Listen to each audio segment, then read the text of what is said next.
the Council of Nicaea was an effort by Constantine to control the people through military and through religion. Whoever can control your concept of God has a weapon more powerful than any physical weapon, than any sword, any gun, any atomic weapon. Whoever controls how you relate to the unseen presence of God will not only control you, but can control your children and your children's children. So it was at the Council of Nicaea that Constantine, this emperor, needed to find a way to consolidate his power, because the people that he conquered in various parts of the world had different religions, different ideologies. And it was at Nicaea where he brought together these theologians, these scholars, if you will, to hammer out one uniform theology that everyone would follow.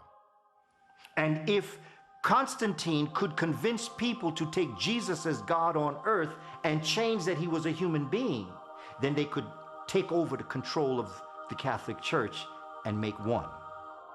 So they invited, and one of the priests was an African known as Arius, Bishop Arius. There's a book called Blacks Who Died for Jesus by Mark Hyman. Gives the story of Arius. Arius now gets word that Constantine knows Arius is coming to dispute this. Because he's saying, how are you going to tell people this? Nobody's going to believe that story. That Immaculate Conception, come on, we know that's written on the walls of Egypt. That's a mythology, that's an analogy. You're not supposed to believe that story. That's a nice story to live by, that each and every one of us has Jesus within us and every birth is an Immaculate Conception. But there wasn't no one boy born as the Son of God to free. Come on, you can't. Constantine said, look, come on over here, Nicaea, I'm gonna talk to you. He found out that he was gonna be assassinated. So he fled into Europe with his followers. Arius and his followers became known as the Arians. Wouldn't Hitler have a heart attack if he knew who the real Aryans were? They were a bunch of black folk.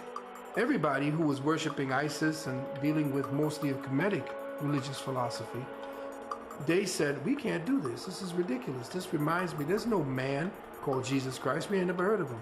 Well, Jesus Christ will take Jesus, which was the sun god in the West, and we'll take Christos, which was the sun god in the East, and we'll put them together. We'll have a name.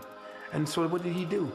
A man named Apollonius of Tyana, at that time, who had studied philosophy in Kemet, was teaching. He was a healer, working miracles. He was a hero at that time. So he became the template for Jesus Christ. The first